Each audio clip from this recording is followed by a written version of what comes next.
Continuamos hoy, primer día de abril de 2024 en física biológica. Después de un receso de 4 días, 2 días de la semana, 2 días hábiles de la semana. Para continuar el día de hoy,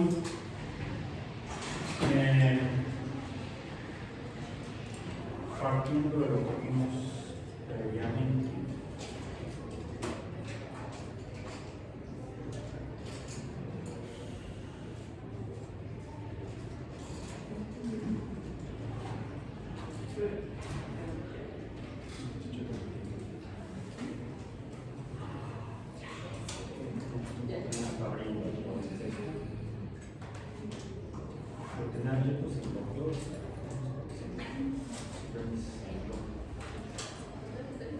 pero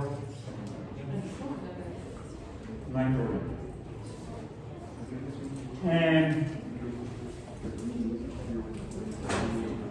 Algo básico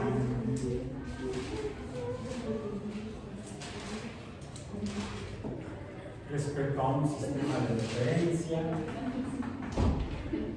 con un punto de referencia nos pone en evidencia que ha ocurrido un movimiento, cambio,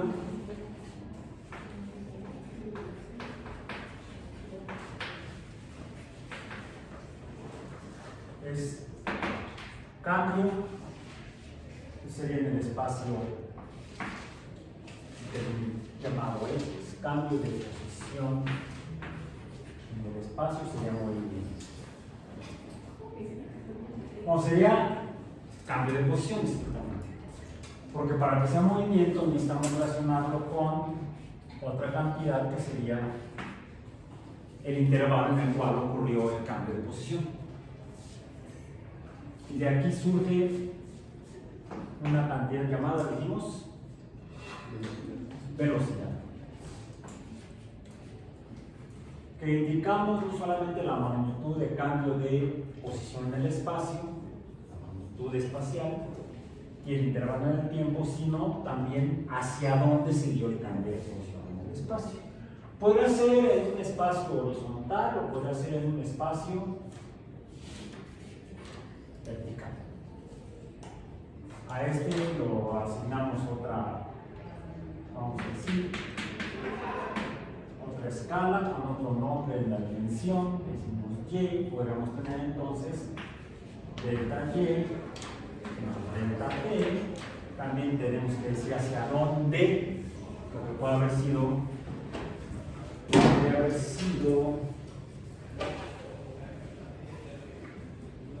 voy a usar esta pequeña pelota, hacia allá o hacia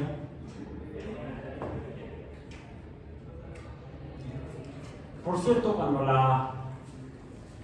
cuando se cambia de posición verticalmente de aquí hacia acá, ¿qué sucede? Pues se tiende a regresar. ¿Por qué? Porque algunos tipos de movimiento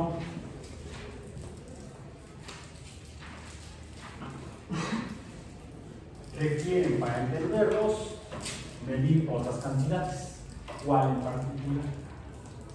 Además de la cantidad de espacio, dijimos L, pero no como L, sino como C, o delta X, o delta Y, y además del intervalo en el cual ocurre, o tiempo, cantidad tiempo, cantidad distancia medida por longitud, cuál otra cantidad nos permite conocer o entender mejor qué está sucediendo.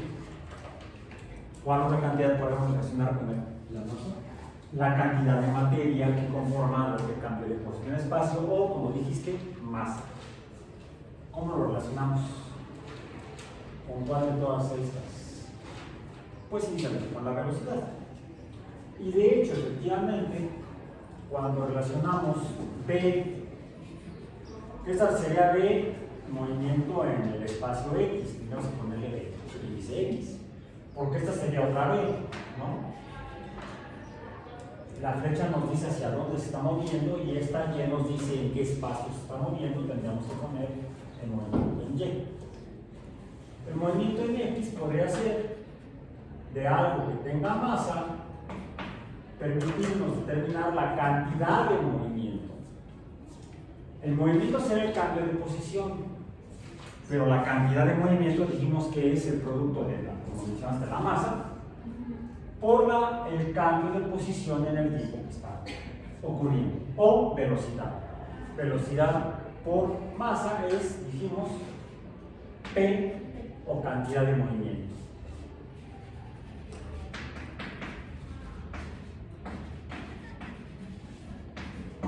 Cantidad de movimiento.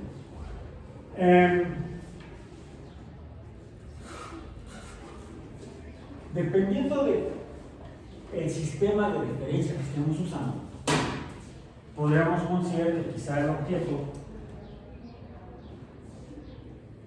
se encuentra en un espacio y en diferentes intervalos de tiempo vemos qué está ocurriendo. En un sistema de referencia que estuviera definido aquí, y para no confundir con aquel, lo voy a poner, vamos a decir así, con una escala numérica, tenemos el espacio Z para no usar las mismas letras. Tendría que ocurrir tal vez un delta Z. Bueno, pero tengo que relacionar ese can para poder definirlo como movimiento en sentido estricto. Necesito considerar también delta T. Tendría que ser delta Z entre delta T, y me daría la velocidad en Z. ¿Cuál es la velocidad en Z de ese objeto? 0. ¿Cómo se llama ese tipo de movimiento? Reposo. Sería no movimiento o reposo, movimiento igual a 0, pues reposo. Dijimos que, y lo repetí, que dependería del sistema de referencia porque podríamos también preguntarnos por el espacio, llamemos, y para usar otra letra que no sea la Y, llamemos a este espacio omega, una letra griega, para ya no usar las latinas. Entonces tendríamos que determinar el cambio de posición omega en función del tiempo de ese objeto. ¿Y cuál es su valor?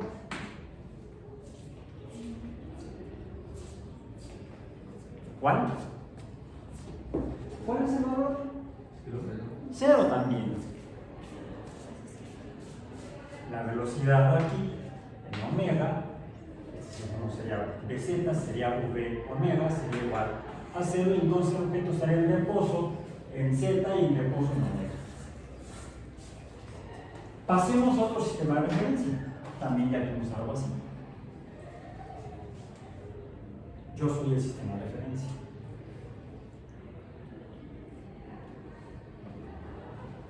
¿Cómo está el objeto? ¿En reposo o en movimiento? Está en reposo. En reposo, porque depende del sistema de referencia. Como no cambia su posición respecto a yo, sistema de referencia, el objeto está en reposo.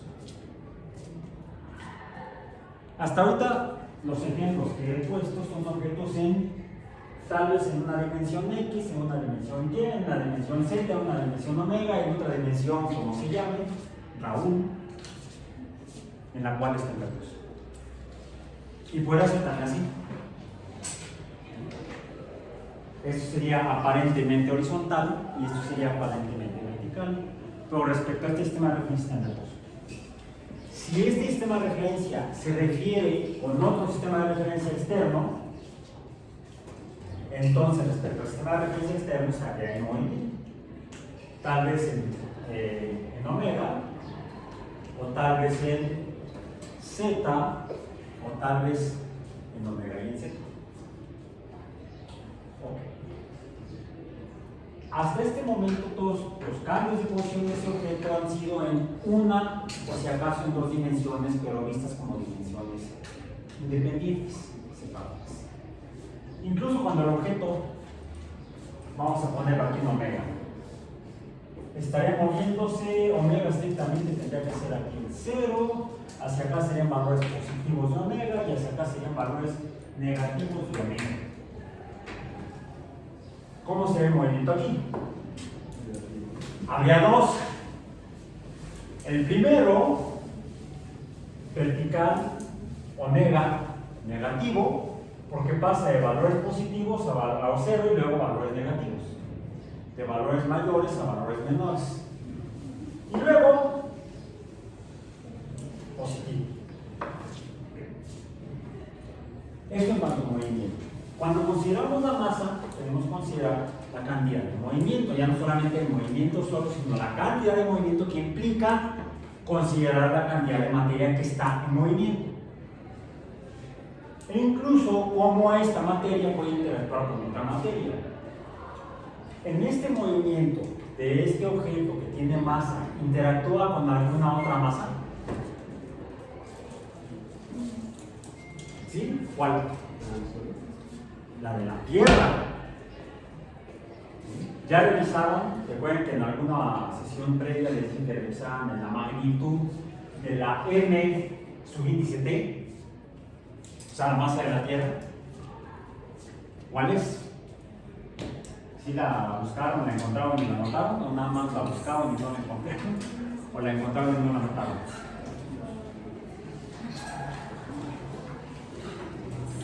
Rápidamente. Creo que son varios octillones de kilogramos, ¿no? ¿Cuánto?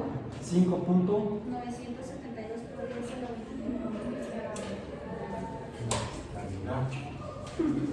a La la m subíndice t, o sea, de la Tierra, es más, tendría que ser con T mayúscula. La Tierra, la madre Tierra, la madre de la Tierra. La masa de la Tierra es de, ¿cuánto dijiste? 5 punto. Es de 5.972 por 10 a la 24. 5.000 kilogramos. Ajá.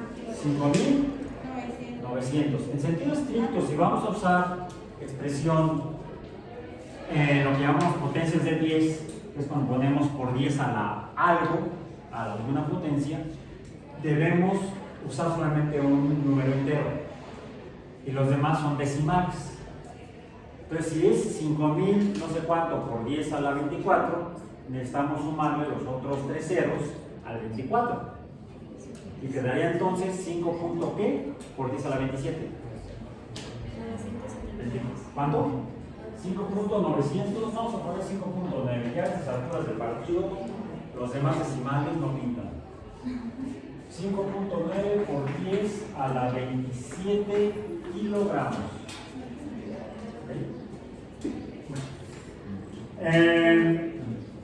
En el sistema de referencia a Tierra, ¿cuál es la velocidad de la Tierra? Sí. En el sistema de referencia a Tierra, ¿cuál es la velocidad de la Tierra?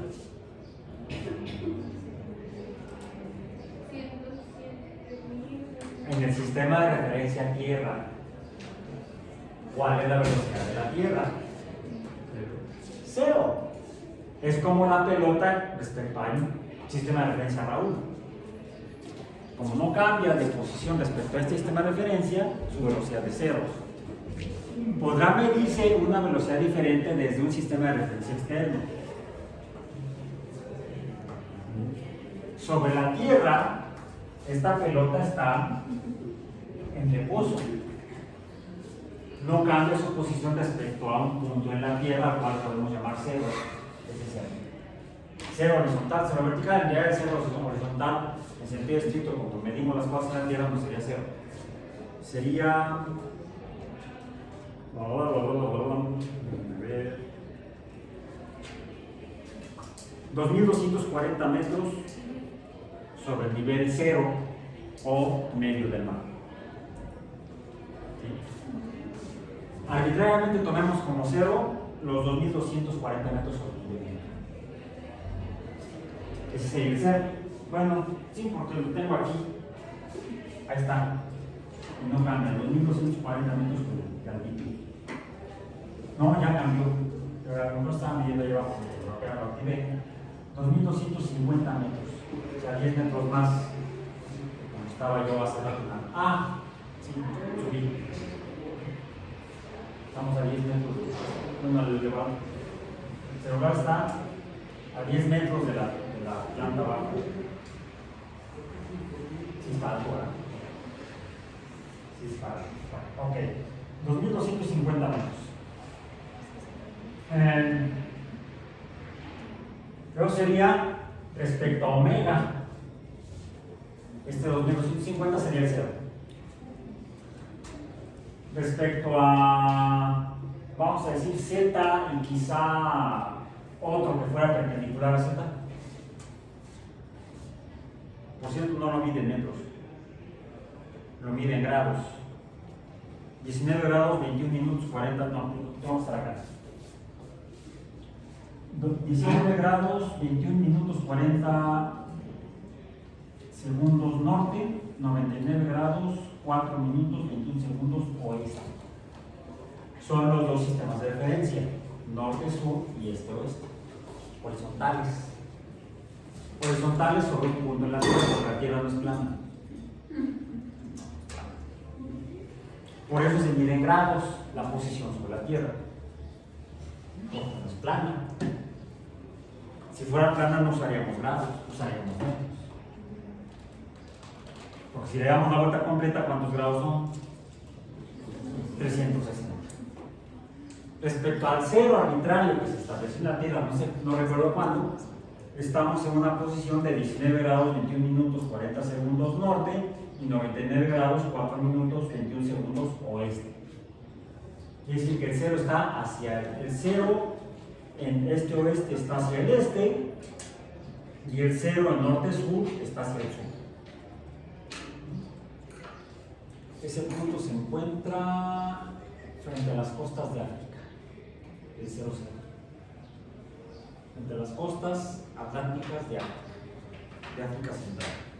Ahí está el 0,0. 0 este-oeste, 0 norte-sur. Okay. Eso es espacio, y espacio en un sistema esferoide como se ve. Respecto a eso podemos establecer sistemas de referencia, pero en este caso estamos siempre hablando de como si fueran movimientos solamente de este estilo, de este tipo. Bueno, va rebotando un el piso, pero sería inicialmente un movimiento cuasi lineal, cuasi recto, ¿no? O incluso cuando cae, parece en línea recta. Parece línea recta. Pero a veces las cosas que cambian de posición, ya sea que no se muevan en línea recta, podrían moverse en dos dimensiones. Como por ejemplo cuando lanza la pelota inicialmente en sentido horizontal, ¿qué sucede? Hace una curva que ya vimos previamente cuando traje la pistola de pelota. No se mueve en línea recta, sino que se mueve en sentido. O no solamente en línea recta, sino también. O se mueve simultáneamente en línea recta horizontal, y se mueve simultáneamente en línea recta vertical, pero componiendo los dos movimientos en el objeto. Por eso da la impresión de que el movimiento es en curva, en una línea curva. Pues no importa, respecto a cualquiera de estos sistemas de referencia, puedo establecer los puntos que se ubican en picar en un espacio, en X y en Y, o en Z y en omega. Es decir, puedo siempre considerar el movimiento como si fuera lineal. Ahora, el movimiento puede ser que la velocidad, esta v, siempre cambia igual, ¿cómo lo llamamos? Constante. Y si es una línea recta, le llamamos rectilíneo uniforme. Si es este,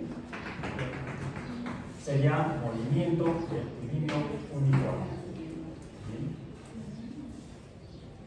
Que vimos que se produce frecuentemente cuando los objetos se mueven sobre la Tierra como si fuera horizontal. Pero cuando son verticales, sí se mueven en línea recta, pero la velocidad va cambiando, ¿no? La velocidad, cuando un objeto cae, esta velocidad, vamos a decir, en omega, no es constante. Si es rectilíneo, es un movimiento rectilíneo, pero es no uniforme, porque cambia la velocidad. La velocidad no es uniforme, no es un solo valor, sino que va cambiando. Es decir, en este caso, la velocidad en omega cambia en función del tiempo. Y eso me genera otro cociente de números, u otra cantidad. ¿Cuál es? La aceleración. En este caso, la aceleración en omega. ¿Sí? Por cierto, depende de hacia dónde. Porque había una aceleración hacia omegas negativas y habría otra aceleración hacia omegas positivas. ¿Sí? ¿Son diferentes? ¿O son iguales? ¿Son iguales? ¿Segura? Se vale decir sí o no, uno puede estar equivocado y uno aprende de las equivocaciones. Yo te puedo decir que sí son iguales y sí son diferentes. Son iguales cuando no considero el signo, o el número absoluto o valor absoluto. El valor absoluto de cualquier número es el número positivo. ¿Sí? Por ejemplo, el valor absoluto de 2 es más, el valor absoluto de más 2 es 2, el valor absoluto de menos 2 es 2. ¿Cuál es la aceleración cuando cae? ¿Cuál es el número de aceleración? 9.81, eso si estuviéramos 2.250 metros para allá abajo, a nivel del mar. A nivel del mar, la aceleración de cualquier cosa que caiga así es 9.81 metros sobre segundo cuadrado. ¿Por qué sobre segundo cuadrado? ¿Cuáles son las unidades de la aceleración? Las unidades de velocidad divididas entre las unidades de tiempo. Las unidades de velocidad son metros entre segundo. Si esto es metros entre segundo cuadrado. Porque segundo se multiplica por segundo y queda segundo cuadrado. Entonces, es nada más para lo que nos dice la aceleración cuando debemos considerar las unidades. Que lo que dice es que la velocidad cambia en cada segundo 9.8 metros, 9.81 a nivel del mar, y menos si estás lejos, en sentidos positivos, lejos del nivel del mar. Disminuye la aceleración. No voy a decir ahorita y no vamos a ver por qué, simplemente. Entonces, podemos rondar 9.8. 9.8 metros entre segundo. 9.8 metros entre segundo, cambia la velocidad cada segundo. O sea, si la pelota ha caído durante un segundo, en ese segundo la velocidad aumentó otros 9.8 metros entre segundo. Y al siguiente segundo va a aumentar otros 9.8 metros entre segundo. Quiere decir que era podemos rondear a 10. 9.8 es casi 10. Podemos decir que un objeto cuando cae casi a 10 metros, cae casi 10 metros en un segundo. Y en el siguiente segundo ya no cae 10 metros, sino 20 metros. Otros 10 metros más. En solo un segundo. Quiere decir que la velocidad va aumentando cuando el objeto cae. Y cuando un objeto descae, pues sí, lo opuesto de caer. Sí. Lo opuesto a ayunar, ¿qué es? Desayunar. Sí. El ayuno es cuando te despiertas después de no haber comido nada. Digo, nadie come cuando está dormido, a menos que estés en el hospital. Si estás en el hospital, te das de comer aunque no quieras. Y estás comiendo, pero no por la boca, sino por vientre venoso. Te mantienes nutrido para poder hacerte lo que te vas a hacer. No pueden atenderte si estás desnutrido. Lo opuesto a estar nutrido es estar desnutrido. Lo opuesto a caer sería descaer. Esta pelota está descayendo cuando después de que se encuentra con la tierra, descae. ¿Por qué descae? ¿Por qué sube? Porque la cantidad de movimiento de cualquier cosa que esté en movimiento se debe conservar. Es la ley de conservación del movimiento. Es una ley de la naturaleza. Es la primera ley de Newton. Todo objeto en movimiento permanecerá en movimiento. Es la primera parte de la primera ley. Todo objeto en movimiento permanecerá en movimiento. Pero vemos que esta no continúa en movimiento hacia abajo porque se la atraviesa la tierra. Entonces, es la segunda parte de la ley de Newton, de la primera ley de Newton.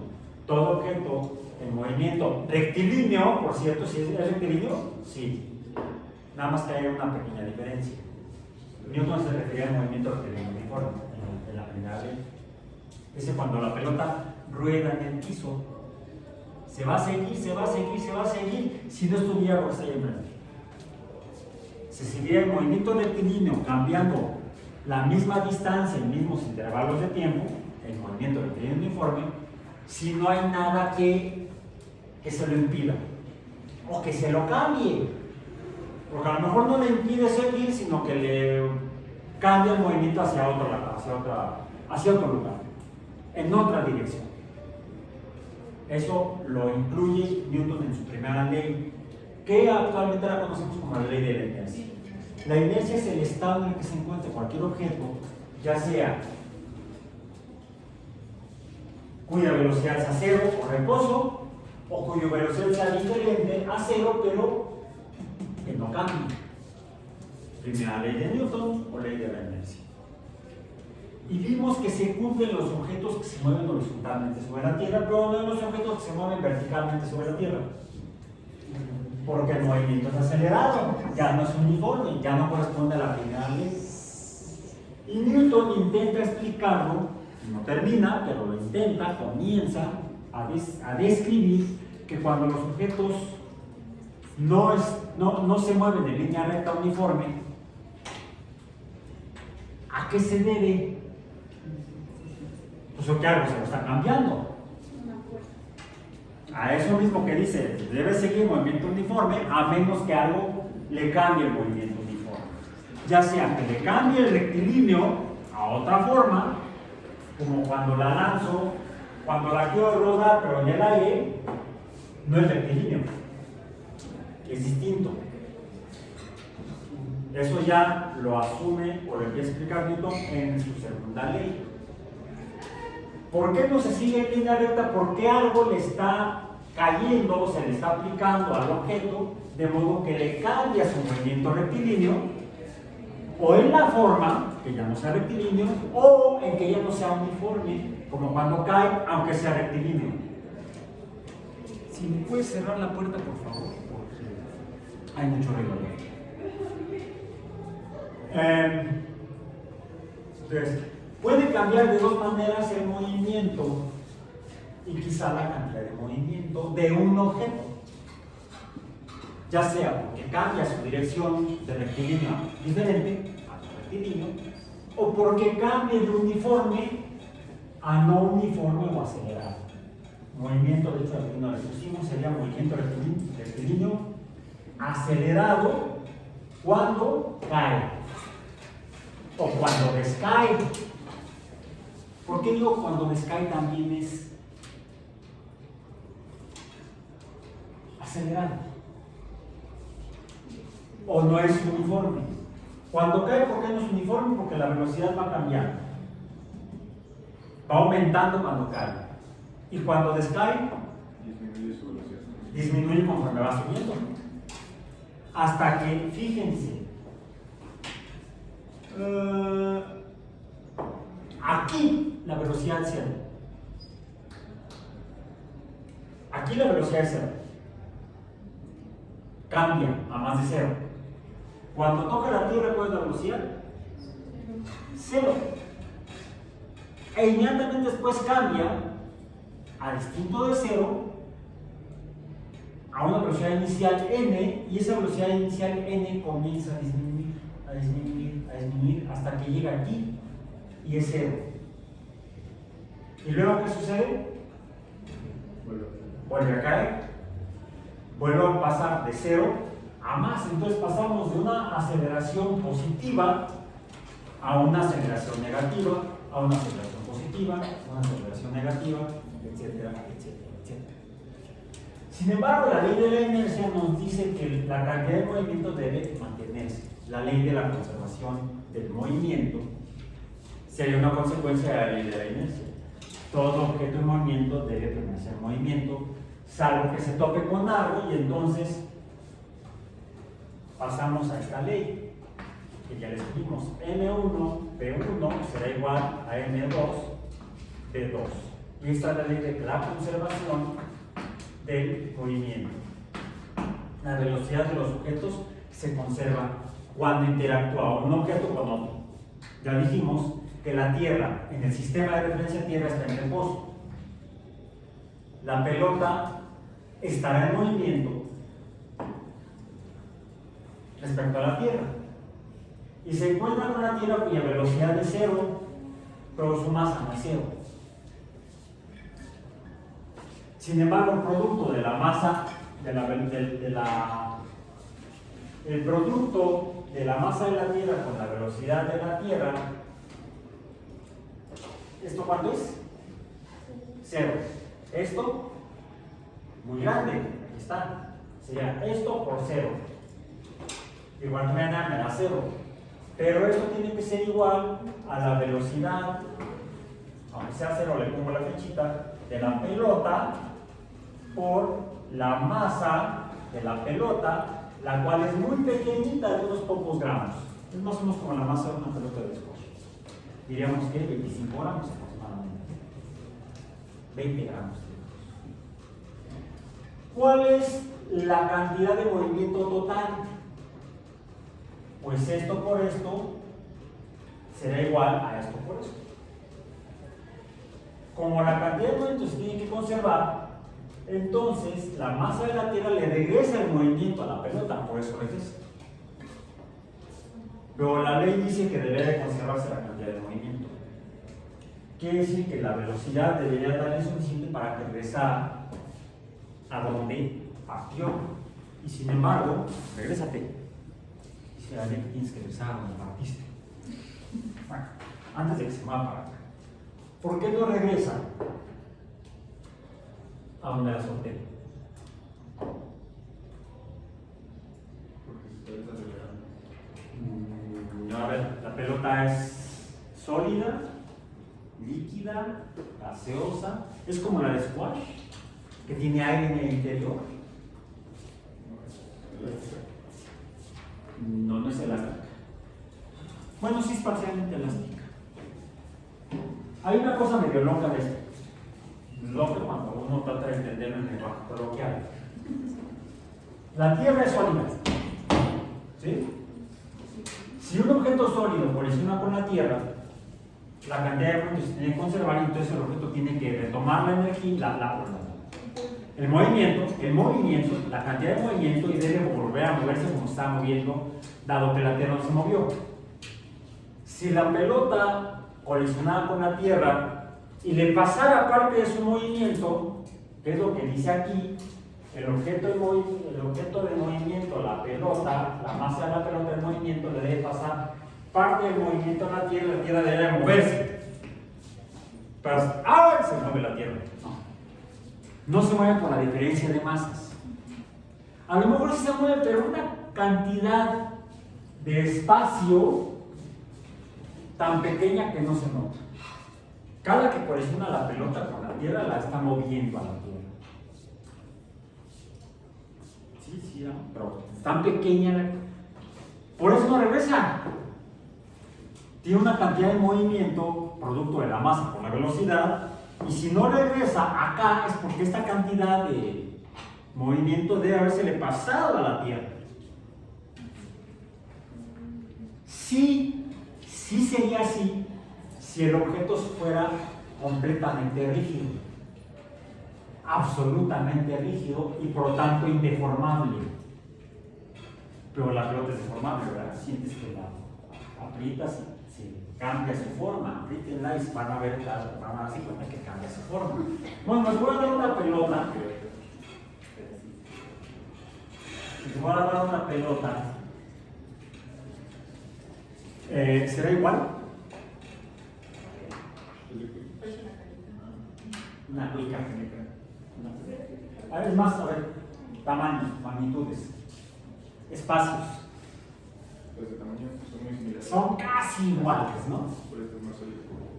Este es Indeforme. un sólido más indeformable. Esta la puedo, la aprieto y se deforma. Esta la aprieto y, a ver, apriétala y deforma.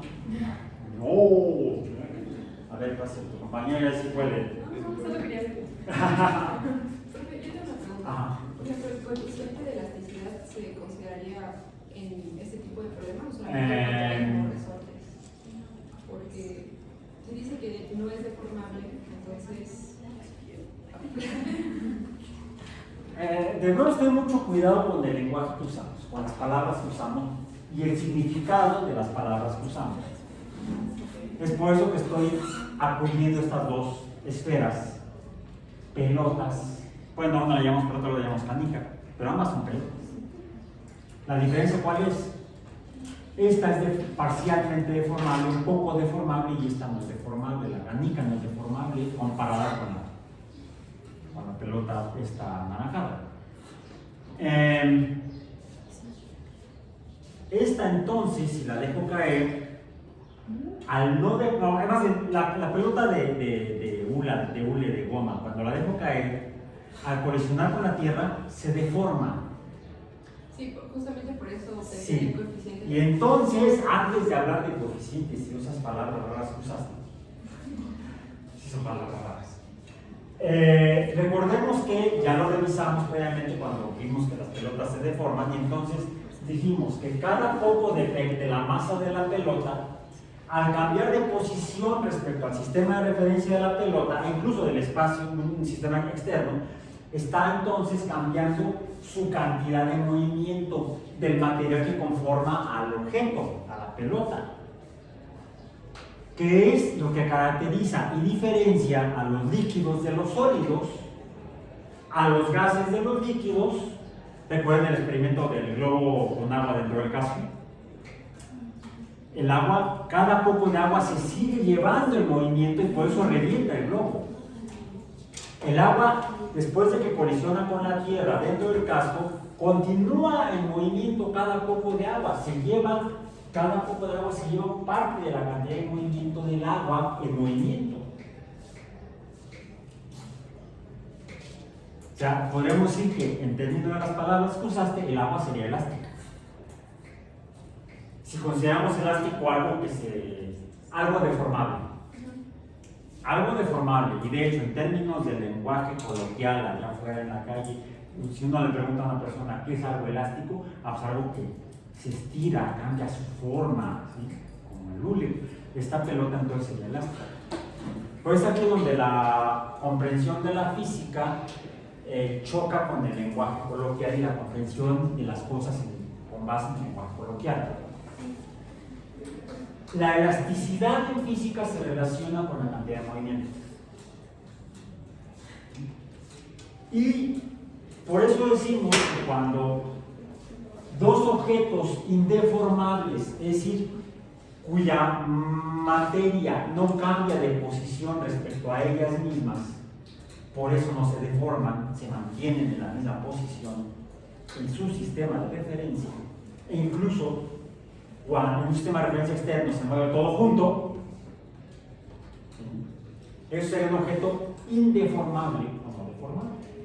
Si está en movimiento, cada foco de materia de este objeto tiene la misma velocidad. Y al encontrarse con otro objeto como la Tierra, que aparentemente es indeformable, al menos no cuando colisionamos con ella, los que nos deformamos somos nosotros. Ya les enseñé mi fotografía. ¿Cómo me deformé?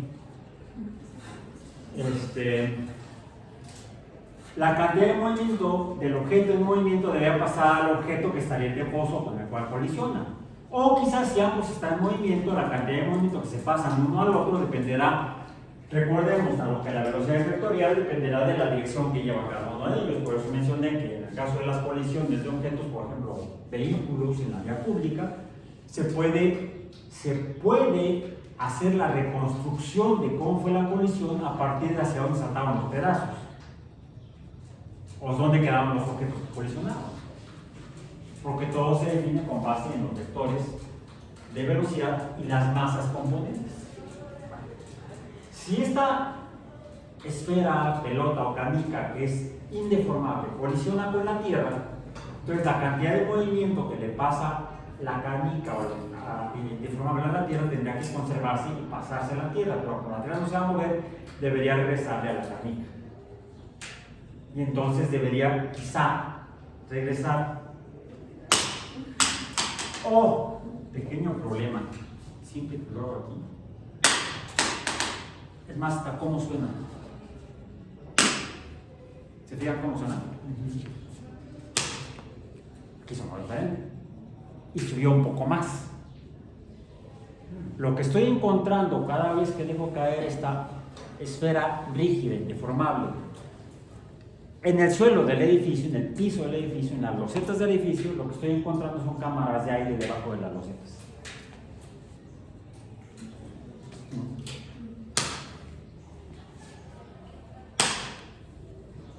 En diferentes posiciones hay más o menos, no solamente materia sólida deformable de la loseta, sino aire debajo de la loseta, gas.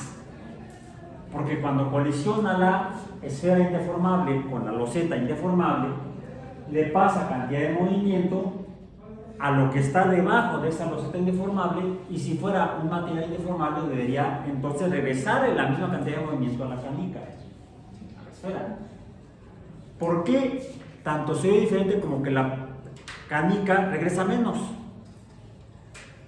Porque la cantidad de movimiento de la canica se está pasando a la loseta, y de la loseta al gas que está debajo de la loseta, al aire que está debajo de la loseta. Debajo de la loseta hay huecos, no hay huecos, hay aire. Un hueco implicaría un vacío, o sea, ausencia de materia. No, lo que hay pues son gases. Quizás si la dejo caer aquí en la orilla, de la cosa esta, de la tarima, que es aparentemente concreto, debería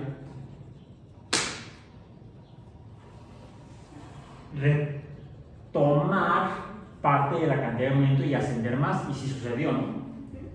Se fijan cómo el concreto es más compacto, más sólido, la materia que forma el concreto está más junta, cada poco de concreto con otro poco de concreto, hay menos aire entre ellos, hay menos gas, porque el gas se mueve más.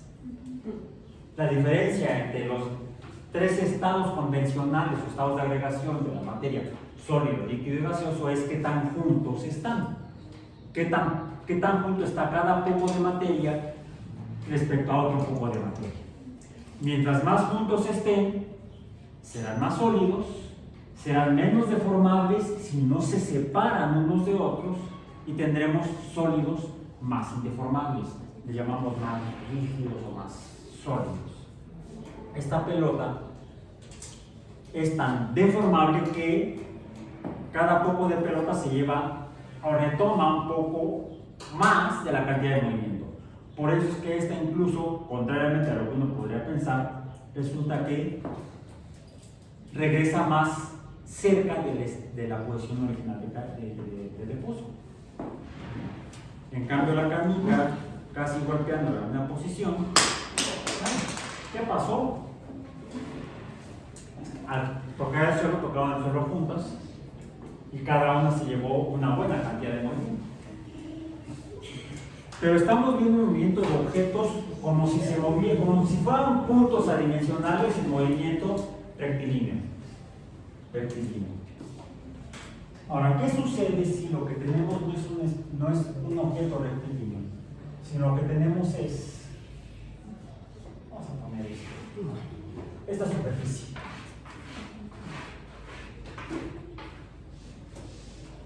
Bueno, inicialmente, antes de pasar a esto, todo objeto que cambia de posición en el espacio y si es no uniforme, es acelerado.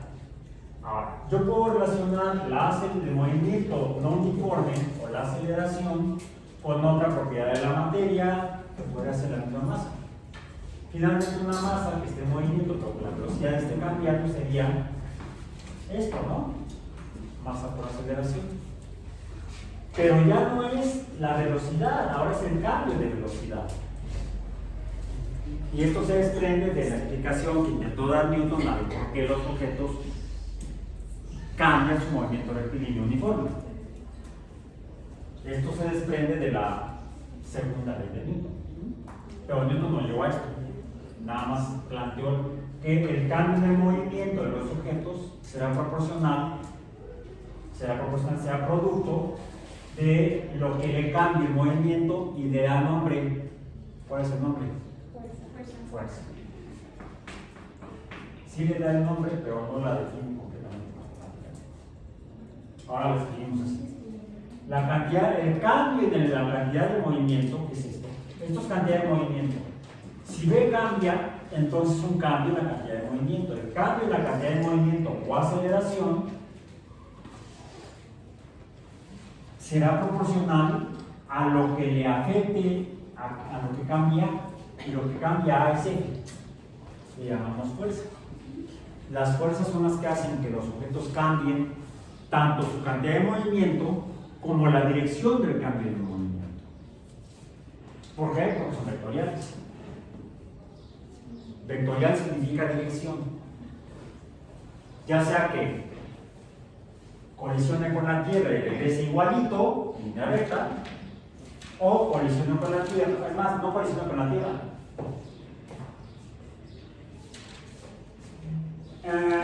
Ok. Y esto provocará, dependiendo de cómo sea el cambio en P, pues será quizá porque hay un mayor cambio en X o un mayor cambio en Y. Es decir, esto puede cambiar, esto es lo que cambia debido a la velocidad. Cuando la velocidad no es constante, entonces tenemos esto, tenemos también esto. Por eso es que la fuerza finalmente va a provocar un cambio de posición. ¿Sí? La fuerza provoca un cambio de posición. Allá está. Podemos, la A la sustituimos aquí, la sustituimos allá y tenemos finalmente esto por acá. Me estoy ahorrando muchos pasos. Y esto es otra cantidad. Finalmente es F por el cambio en la posición. Por el movimiento. ¿Y eso cómo se llama? Este producto. Trabajo.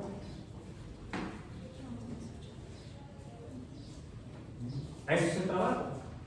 ¿Qué tanto cambia de posición en el espacio? Por ejemplo, la pelota cuando rueda, mientras mayor sea la distancia que recorre, mientras más grande sea delta X, será entonces, aunque este producto, la masa de la pelota no cambia, la aceleración, cambio de velocidad horizontal, no cambie, significa que la fuerza va a ser la misma.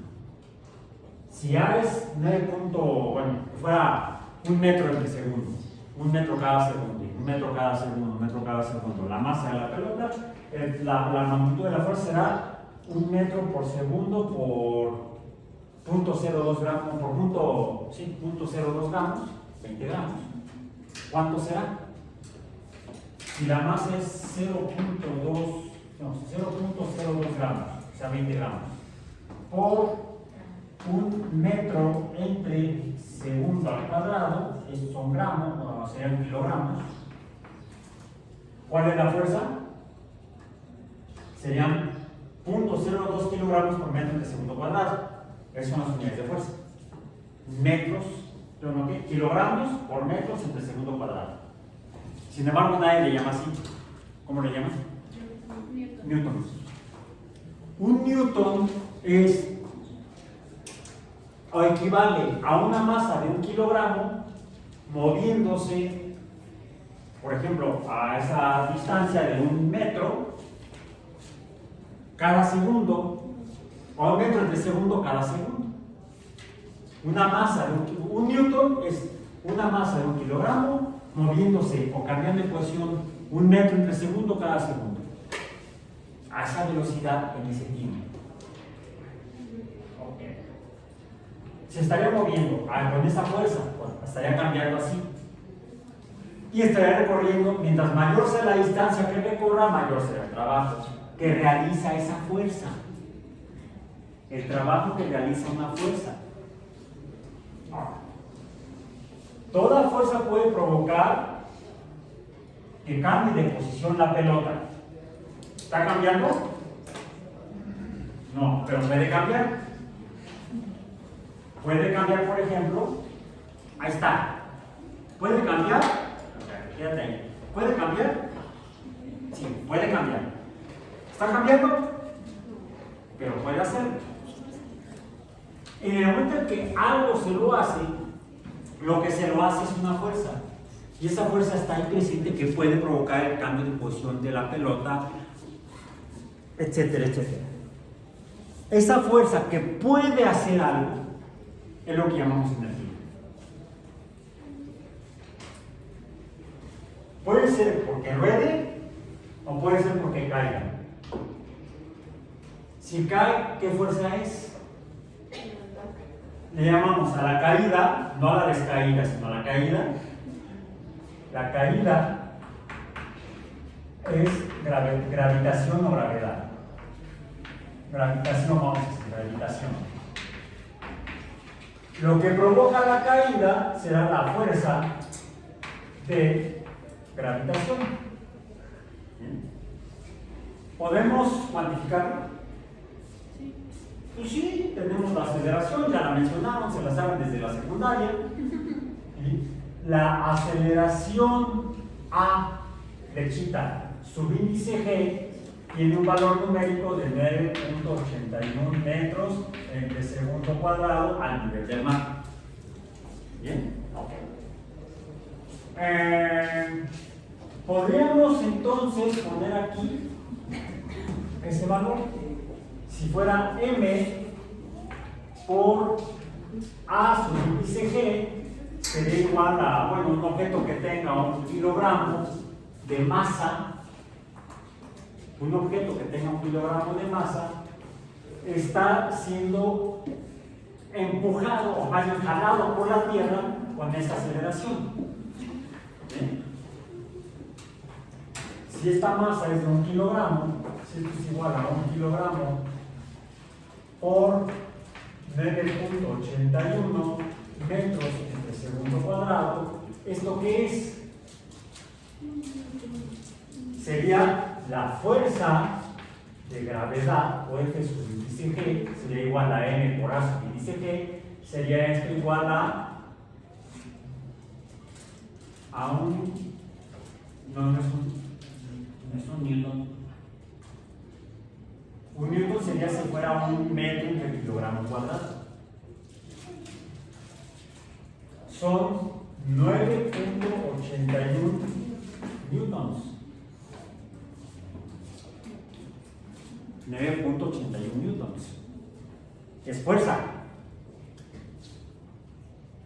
1 kilogramo de tortillas. 1 kilo de tortillas. En Acapulco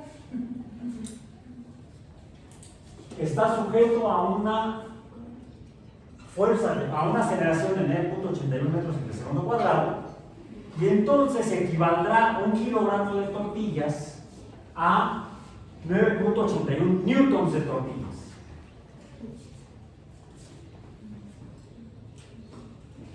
casi 10 diríamos, digamos que podemos levantar 9.8 es casi 10, serían 10 newtons de tortillas. Eso lo llamamos peso. El peso no es la cantidad de materia. El peso es la cantidad de materia acelerada a 9.81 metros en segundo cuadrado. Eso es el peso. Entonces pueden ustedes ir en Acapulco a pedir de las tortillas que les dé, me da por favor 10 newtons de tortillas. No hay. Bueno, 9.81 newtons de tortillas, ¿no? Ya se acabó. Eso sería el peso. La masa es 1 kilogramo. El peso es masa por aceleración de gravedad. Por aceleración de gravedad. Eso es el peso. Sin embargo, cuando ustedes están en un vehículo y este vehículo está en reposo, esperando que se ponga la luz roja en verde, en el momento que se pone la luz en verde y el chofer está... ¿Qué pasa con ustedes? Sienten que se pegan al asiento, al respaldo. ¿Por qué?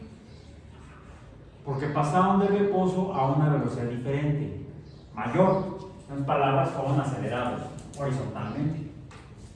Y su masa recibió esa aceleración. Masa por aceleración es fuerza. Y la fuerza es en newtons. Su masa, bueno, mi masa creen que es 50 kilogramos. Cuando voy en un vehículo y este vehículo empieza a avanzar, es acelerada con un peso de n newtons, dependiendo de cuál sea la aceleración correspondiente. ¿O han viajado en avión? ¿Se han dado cuenta cuando el avión llega a la cabecera de la pista o antes de despegar, están sentaditos con el cinturón y ya dieron las señales, las indicaciones antes del vuelo, que el cinturón de seguridad y que las bolsas de no sé qué y el oxígeno y todo eso? Y están listos para... Entonces ya toman su revista para ponerse a leer. Y cuando el avión empieza a avanzar, ¿se han fijado que se siente que uno se pega en el asiento? Y cada vez se pega uno más en el asiento. ¿Por qué? En el respaldo. Hasta que se va así. Oh. ¿Por qué? Porque el avión va aumentando su velocidad para alcanzar la velocidad de despegue, la cual suele ser arriba de 300 kilómetros por hora. La velocidad última antes de despegar, pero pasa de 0 a 300 en un tiempo X. Es decir, está siendo acelerado. Y por ustedes van pegados a la base.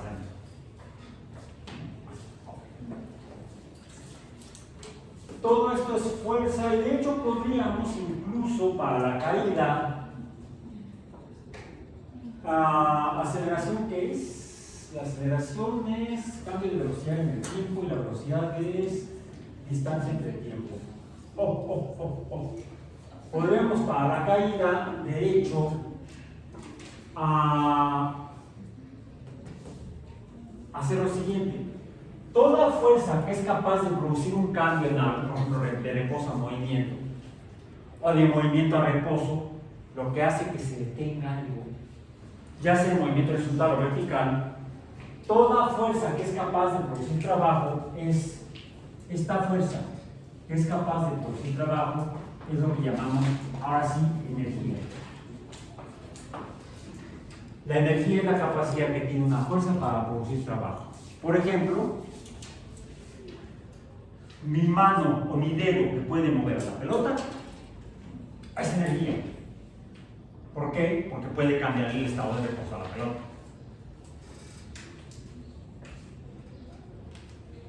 La gravedad que puede hacer que la pelota caiga,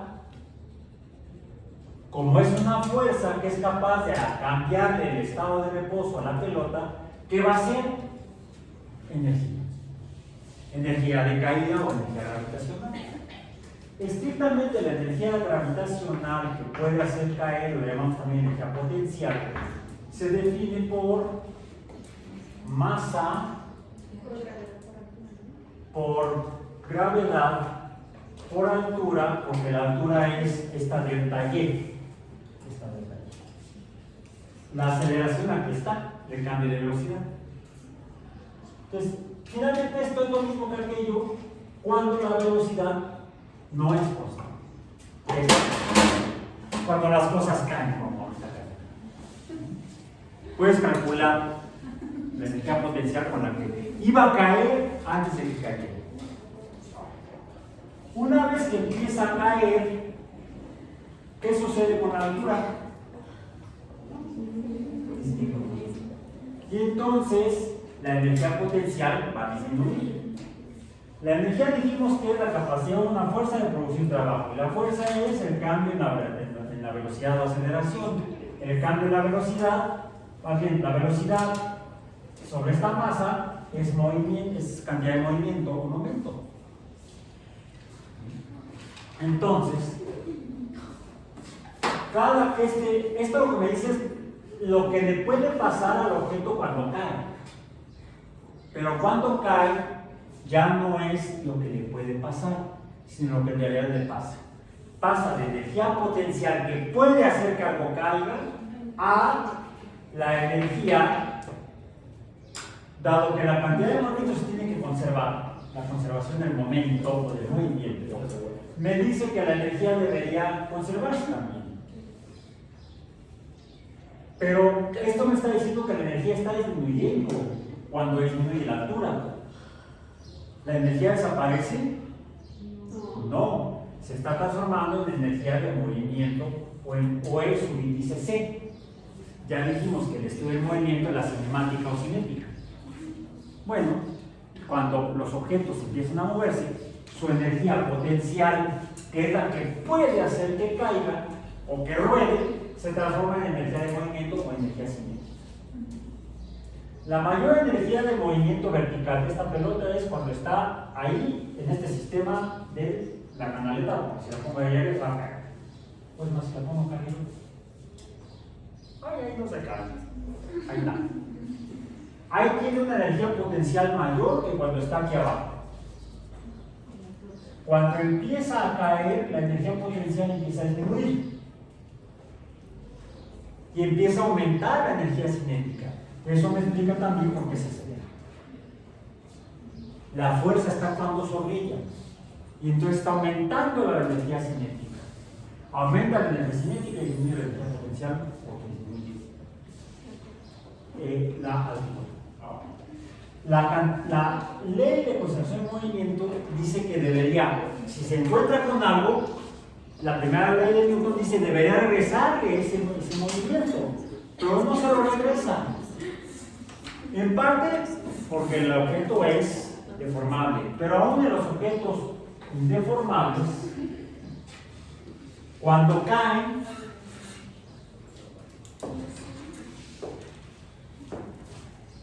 ¿qué está pasando? Está cada vez disminuyendo la altura. ¿Qué le sucede?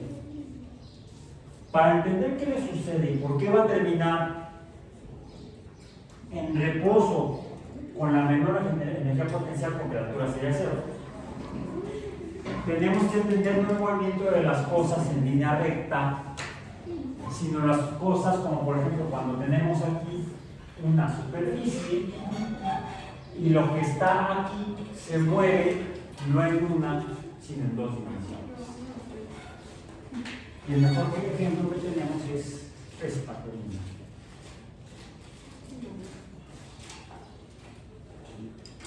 Esta jeringa tiene un cilindro. Bueno, aquí está, tiene forma cónica, pero podría ser plano. Imaginemos que es plano. Si es plano, esto sería una superficie. Si fuera plano, una unidad de superficie. Si no me doy cuenta que es una superficie, sino lo imagino como un punto, aquí tengo una escala que va de 0 hasta 150, no importa la cantidad, normalmente no importa las unidades. Yo podría, respecto a este sistema de referencia, determinar, voy a ponerlo así para que sea de acuerdo a nuestro sistema tradicional, 0 hacia la derecha serían positivos, 0 hacia la izquierda serían negativos, pongámoslo así, aunque aquí estaría el 0, ¿no? 0 de posición del punto central de esta superficie. 0. Si cambia su posición horizontal, ¿qué está sucediendo? Lo mismo que ya hemos dicho con la pelota y todo lo demás, se mueve en una sola dirección. Se llama movimiento rectilíneo. Pero en realidad lo que se está moviendo no es un punto en forma de línea recta, sino lo que se está moviendo es la superficie del cilindro, la superficie del cilindro. Y entonces, ¿cuál es la verdadera dimensión que está cambiando? Cuando cambia una superficie de posición en un espacio tridimensional. Es como si esta superficie se desplazara hacia el otro lado del salón. Sería equivalente a esto. ¿Qué está cambiando? ¿Solamente delta X? ¿O solamente delta Y? Si cambiara delta X sería distancia. Si cambiara una línea perpendicularmente, se estaría produciendo un cambio en superficie. Un cambio superficial. Pero aquí la superficie es la que se está desplazando, lo que está cambiando su posición en el espacio. ¿Qué es lo que está cambiando? En realidad está cambiando el volumen. Está cambiando el volumen. Cuando el cilindro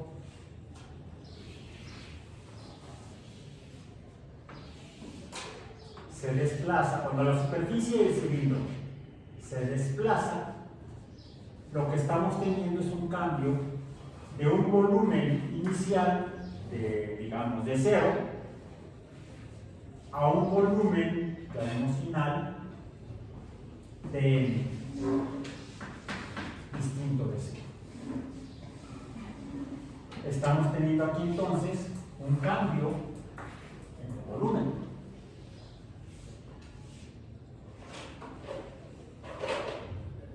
Si aquí lo que hay es materia,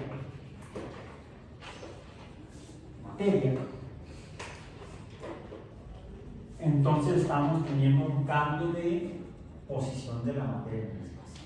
Ahora, no conocemos para la materia. Esto sería equivalente a un cambio de posición de X inicial a X n final, vamos a decir. ¿Bien? ¿Esto qué sería? Delta X, pero solamente de un punto. Delta X está más de delta X de aquí. ¿Ok? Pero en realidad no es X la que está cambiando X y está cambiando también Y, está cambiando la superficie. Es un cambio en la superficie. Y se está generando un volumen. Está habiendo un cambio en el volumen de un volumen de 0 a un volumen distinto de 0. Sería como si dijéramos que lo que tenemos es un cambio en el espacio. Por fuerza entendimos cómo una masa cambia su posición en el espacio, pero además cambia su posición cambiando la velocidad.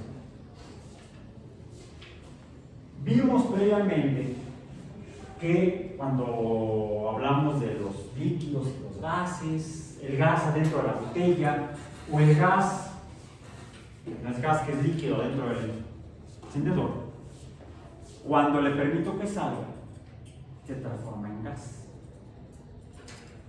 Y esto vimos porque ya dijimos que quizá la diferencia entre la materia sólida, líquida y gas, más bien, sólida, líquida y gas, es no solamente el espacio que ocupa, sino lo que tanto se mueve cada poco de materia una respecto a la otra. En un sólido se mueve un poco una respecto a la otra, en un gas se mueve mucho más. Y vimos o llamamos a ese movimiento de la masa que se mueve, delta V, a una fuerza. Cada poco de materia que se mueve tiene su propia fuerza. Y esta, en el caso de la botella, se está expresando en la superficie de la botella. Por eso no podíamos formarla cuando la tratamos. La botella de agua mineral que tiene agua y dióxido de carbono, que es un gas. Que el gas disuelto está en movimiento dentro del líquido y está entonces moviéndose y colisionando con la superficie de la botella. Por lo tanto, dijimos que es una fuerza que se manifiesta sobre el área de la superficie de la botella. Y este cociente de fuerza entre área nos definió otra cantidad. ¿Cuál fue? La presión. La presión vista como una fuerza sobre una superficie. Si aquí lo que tenemos es una materia M, que cambia el espacio que ocupa, pues esta materia puede estar en movimiento, como lo que está, de hecho, aquí adentro de este cilindro. Aquí adentro de este cilindro no está vacío, hay materia. ¿Qué materia? Aire, gas. Y está en movimiento dentro de este cilindro, ejerciendo por lo tanto una fuerza sobre la superficie interna del cilindro. Ahora, por supuesto, aquí el problema es que hay un hoyo, entonces cada que lo jalo, pues, también puedo sentir, a ver, una manita santa. Me pongo tu manita santa, así. ¿Qué sientes? Que se jala tu piel, ¿verdad? Sí, por el hoyito estoy jalándolo, entonces se está metiendo tu, no se mete tu piel, se regresa tu piel. Cuando yo jalo el émbolo, el aire va a entrar dentro del cilindro. Pero si yo lo tapo, y aumentara el volumen, se está produciendo aumento en delta V. Para que esto suceda, ¿qué debería suceder con el gas que estaría entre la pared del émbolo y la pared del cilindro de la jeringa? Debería estar empujando, debería estar ejerciendo una fuerza sobre la pared del cilindro, del émbolo, para que entonces este cambie su posición y se desplace. Que ocurra esto sin que entre más aire dentro del cilindro. Este aire que está aquí adentro atrapado debería estar en mayor movimiento, como sucede como el aire con el gas, el gas que está en este hueco, que no es un hueco, aquí hay gas, propano, aquí hay propano líquido y aquí hay propano gaseoso. Cuando le abro, entonces el propano líquido empieza a transformarse en gas y el que es gas empieza a salir. La evidencia es cuando algo le hago y puedo ver el gas, pero ya no como gas, sino como luz. El gas está produciendo la luz, porque se está saliendo de aquí.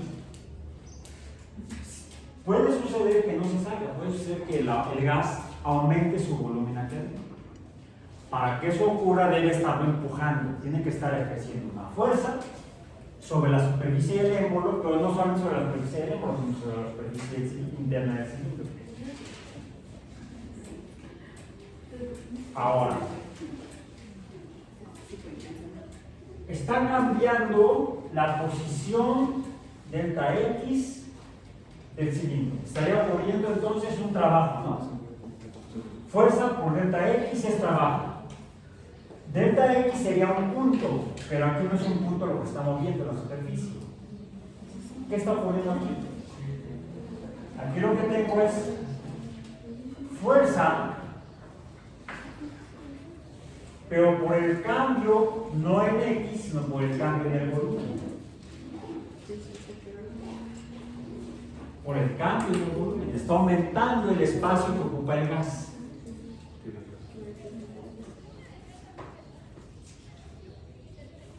¿Se han fijado qué ocurre cuando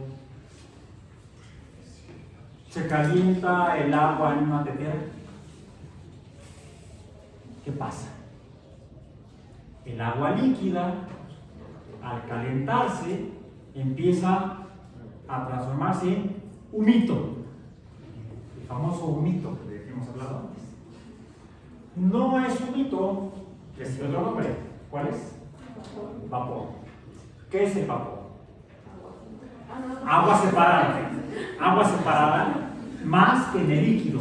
Agua en movimiento respecto a agua en movimiento. Ha pasado de fase líquida a fase gaseosa. ¿Y se han dado cuenta qué sucede cuando se calienta? ¿Se queda ahí adentro? No, se sale. Empieza a ocupar un mayor espacio o volumen, un espacio televisor o volumen. Cuando el agua se calienta, aumenta el volumen que ocupa. ¿Qué está ocurriendo? Lo mismo que ocurriría en ese cilindro. Si el poco aire que está aquí adentro lo pudiera yo calentar, ¿quién sabe qué es eso? De hecho, lo puedo interpretar al revés. Que cuando algo se calienta es porque se pone en mayor movimiento, su velocidad aumenta, por lo tanto se está acelerando, es masa acelerada, es fuerza que está provocando el cambio en el volumen.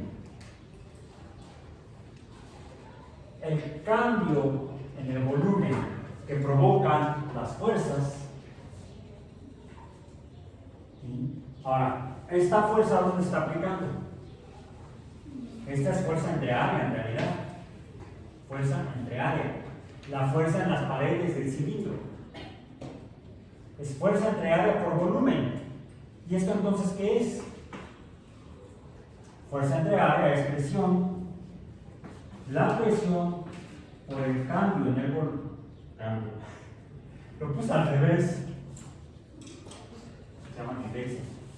B delta, no, es delta B. Todavía no termino de llegar, apenas llegué anoche para decir. Te conté que iba a salir el fin de semana, sí salí el fin de semana.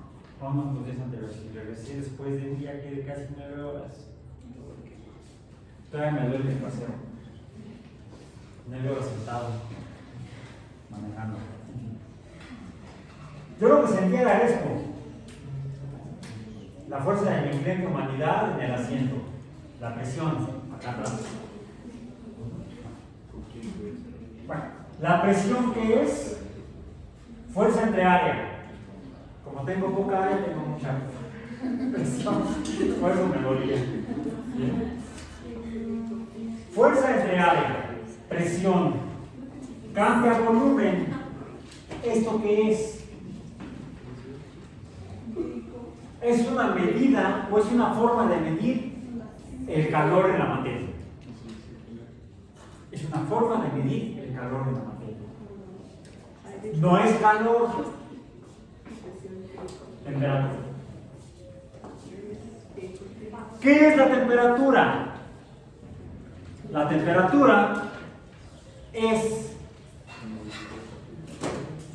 el cambio en el volumen que produce la materia en movimiento. O sea, fuerza. Materia en movimiento es fuerza. Donde el movimiento cambia por colisiones. ¿Dónde? En superficies, en áreas. Por lo tanto, es presión por el cambio en el volumen. Por eso, cuando aumenta la temperatura de algo, por ejemplo el agua, aumenta el espacio que ocupa el volumen. Porque aumenta la cantidad de movimiento de cada poco de agua. ¿Qué es esa cantidad de movimiento de la materia? La cantidad de movimiento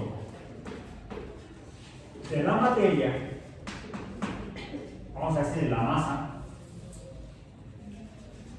podemos entenderla también como finalmente lo que produce el trabajo. ¿Qué es lo que produce el trabajo? La energía. ¿Sí? Y esa energía recibe un nombre: calor. Por eso el calor provoca aumento en la temperatura. Una forma de medir el calor es midiendo la temperatura de la materia. Mientras mayor sea la temperatura de la materia, mayor será el movimiento que presenta la materia M por A, fuerza, sobre la superficie del recipiente o donde se esté confinada esa materia, y será entonces debido a la cantidad de movimiento de cada poco de materia. ¿Qué es el calor? La energía de movimiento interna de la materia. Y por eso es que es común, cuando vemos agua con poco movimiento, la sintamos fría o con una temperatura menor, y al aumentar la temperatura del agua, esta va a cambiar de agregación de sólida a mayor movimiento líquida, a mayor movimiento gas o vapor. ¿Qué es lo que causa los cambios de estado de reacción de la materia? Su movimiento interno o calor, y que será proporcional a la presión que ejerce y a la temperatura.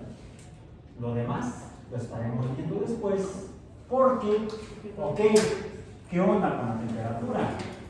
Esto lo escribe o lo estudia el estudio de la energía térmica o de la termodinámica. Y eso lo estaremos viendo entonces el próximo miércoles.